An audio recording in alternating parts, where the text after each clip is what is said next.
What is going on, friends? Sean Don coming back with a technical analysis. Here we have Isaac Jonker.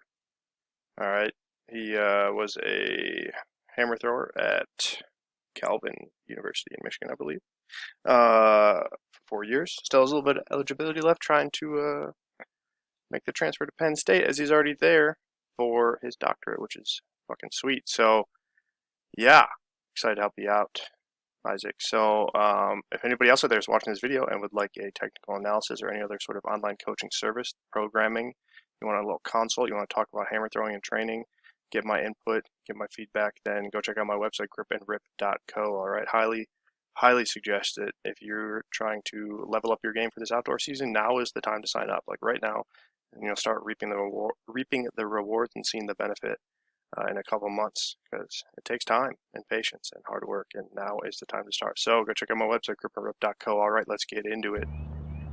Isaac, all right, so you sent me 3 throws. They all looked kind of similar. I think this was the best looking of the 3, though. And you kind of had the same issues in all of them. Some are better than others, and like I said, this one I think was the best of the 3. Now, as you can see, your orbit starts shifting big time after the second turn, I believe it is. And then this one you actually get through the finish. The other one I think you released a little bit early, and the other one was also not quite as good as this one in terms of the release. But yeah. So just one final look, and we're gonna bust down on this video. All right. So I would assume that based on how you're filming, 180 is in this direction. You're probably starting about square at the back of the circle. And let's get into it. So, gotta talk about the preliminary swings because they're important. As you can see, you bring the ball straight back, which is cool.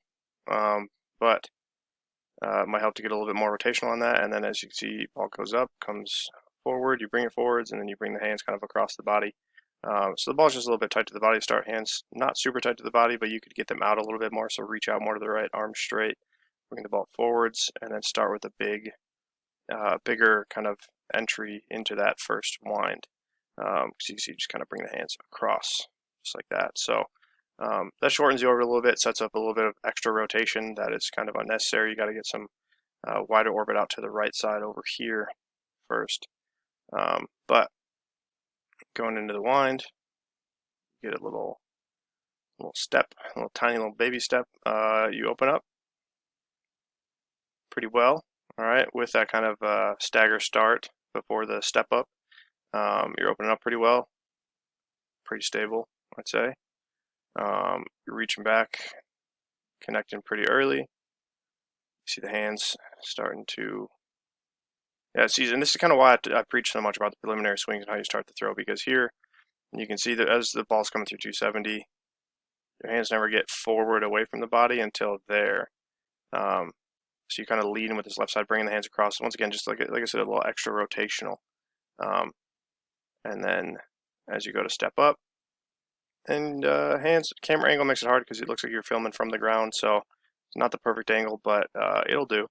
But hands a little low, not a bad thing, especially in the first wind.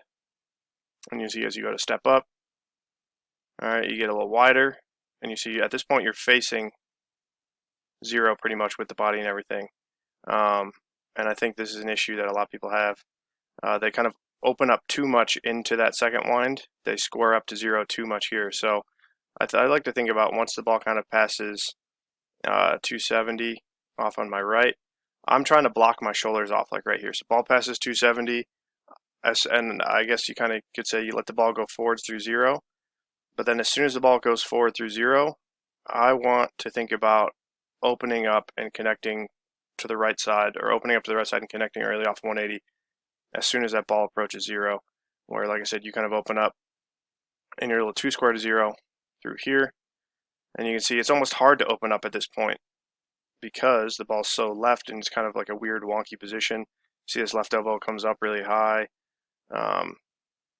getting a lot of extension through that left shoulder.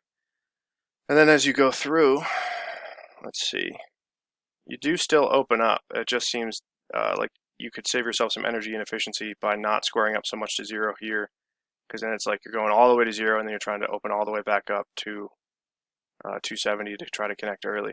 So try not to open up so much. or square up so much at 0 in that second, going into the second wind. But otherwise, as you go through 180, ball's getting wide out to the right here, pretty solid, long left arm. Setting up that left side pretty well. You can see with this wider stance, your left shoulder isn't quite out over that left toe. So you could be a little bit more diligent about that. But it is a minor thing. It will make a difference, but it's not going to be, the end of the world. But I think it'll help. So, look, your right leg looks nice and stable. You can see your foot's really planted, your knee's pretty stable and stiff. And then as the ball goes through 0, pretty solid here. Like I said, that left shoulder just kind of on like the left heel back here instead of being out over the toe, setting up a better left side axis. But entry looks pretty solid. You're leading a little bit, not bad. As the ball goes around the left, you can see that stability in the right leg is not bad. It is, like I said, through here it looks really stable. This right leg looks really cool, really solid. I don't know why I said cool. I've never said cool in one of these videos ever before. But as the ball goes around the left, you can see that left side and everything's pretty connected. Upper body's even pretty connected, but this right leg is a little bit behind it. So as the ball goes, I should say, as the ball passes this right leg, so like right about here, that's when you want to think about starting to turn that right side with it a little bit more. You kind of want this right femur to kind of turn with the ball and the wire a little bit more, where it just is a little bit behind here. And you kind of come off plantar flexed, which is once again a sign that your right side's a little bit behind.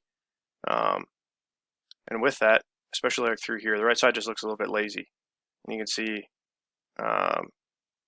you're going to end up, you catch. It's not bad. You keep the orbit pretty long. There's a little lift in the hands there. You can see the difference between where the arms are pointing, the angle of the arms, and kind of the angle of the wire. It's just slightly off. If anything, the ball should be up a little bit, or rather the hands down a little bit. Like I said, there's just a little tiny lift right there in the hands. And the right side's just a little bit behind. So when you catch right here, it's not bad at all. Ball's kind of deep into the sector, probably about 290, 300-ish. You got a little tension in the body. You land flat-footed, which is fine for this first turn. I'm a fan of it. And your position overall is pretty good. Then, as the turn progresses, the heel comes down, stabilize.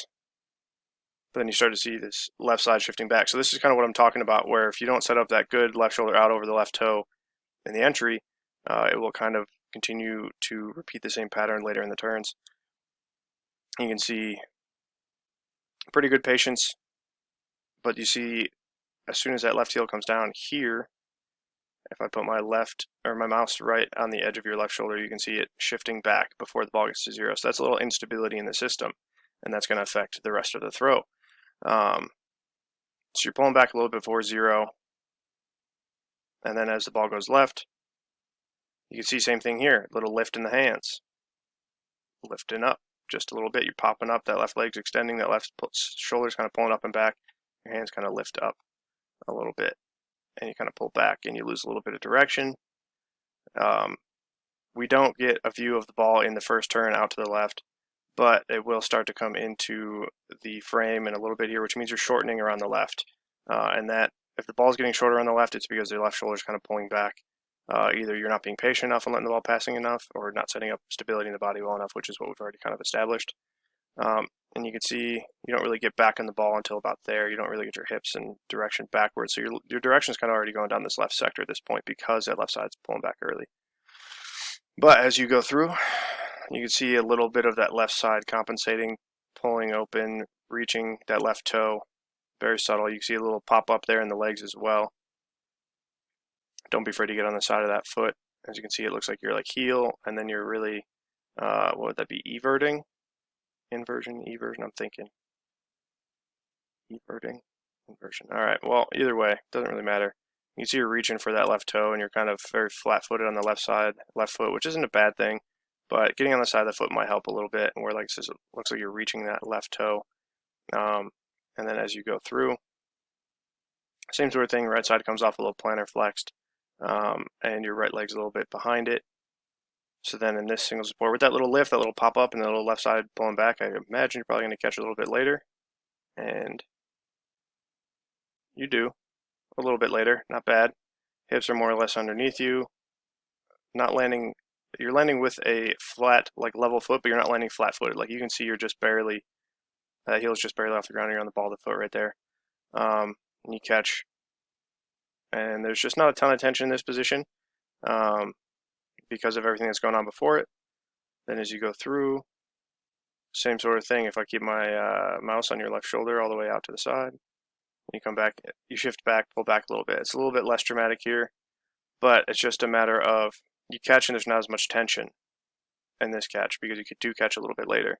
And then what happens is that left side pulls back a little bit more. And like I said, it doesn't look like you really get back against the ball. You don't really get that tension pendulum backwards until the ball comes through right about here. So like it's kind of like all your energy, like I said, it's kind of working backwards towards the left sector line instead of working towards 180. And then with that, you see your left side's kind of pulling back, shortening back, and you see the ball start to come into frame as it goes around the left. Ball's getting shorter on the left. A little pop up here again, very, very minute. It's getting better. And you start to see this right side get a little bit more involved here. You see that right side going with it, but then you start to see that high point really shift to that left sector line. And you come in and catch.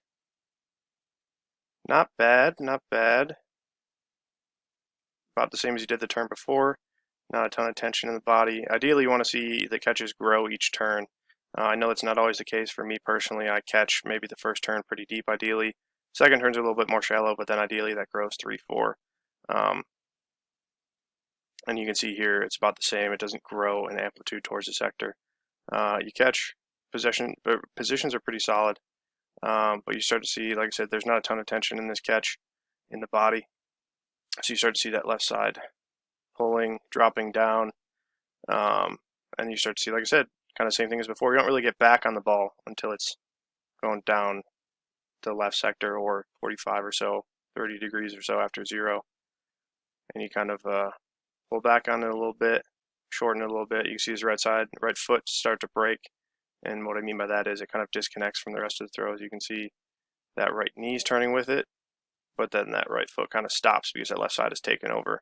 And then the ball gets even shorter on the left, where if we went back to the previous turn, it was just barely in the frame, and then now it's shorter out to the left. So you're pulling back, direction's a little bit wonky, and then you see that left side leading, left toe reaching, right side a little bit back behind again, disconnected, get a little wide here. You start to see the ball really creep up in terms of orbit, hands get above the head, gets a little steep on you.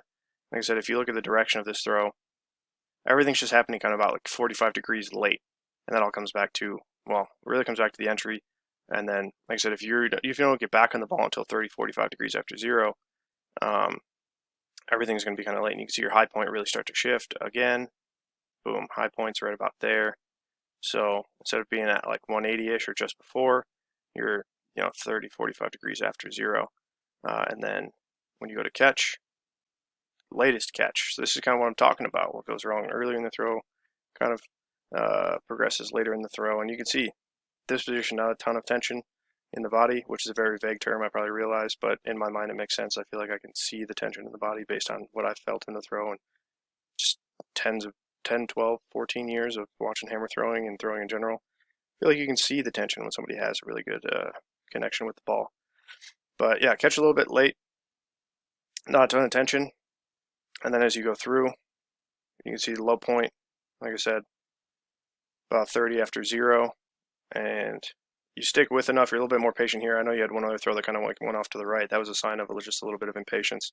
But if we look at that left side as it goes through, as you go through the final turn, the finish, yeah, pulling back through zero again, kind of coming across the body. You're extending up through the legs, pulling up, and you do finish out a little bit, but there's just a lot of extension in that finish too, and that's kind of like a compensation for trying to right the course for everything that is going wrong. Your body kind of knows what to do without you even really consciously understanding it. So yeah, going back to the start, it all pretty much comes from, like I said, you not square up so much at zero here, open up, connect a little bit earlier, and then get that left side, left shoulder out over the left toe a little bit more. You got to be patient, let the ball get ahead, let the ball get free, because you're always just kind of leading it a little bit. And then with that, ball gets more free, that right side needs to kind of chase a little bit more. Got to get that right side, right leg turning with a little bit more. And then also just try to feel some stretch towards the ball, or stretch from the ball towards the sector. All right, that's always a good cue to feel. If you can feel the ball stretch towards 180 every turn, pulse towards 180 every turn, that means the ball's growing in amplitude, and then that means you're not pulling back so much around as the ball goes around the left. Like I said, as you can see here, left side kind of shortens a little bit. So yeah, not the most ideal situation with that left shoulder pulling back, but like I said, it's pretty close. You do have the right things going on. It's just a little bit late. Like I said, everything's always 30, 45 degrees late for you, which isn't an uncommon thing. Some people just have kind of that issue. Like I said, the body knows what it wants to do.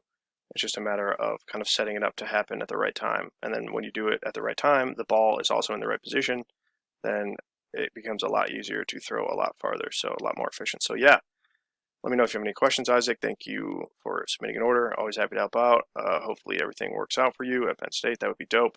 And then if anybody else out there is watching this and wants some online coaching or technical analysis, go check out my website, gripandrip.co. All right, love you guys. I will see you next time. Have a great weekend.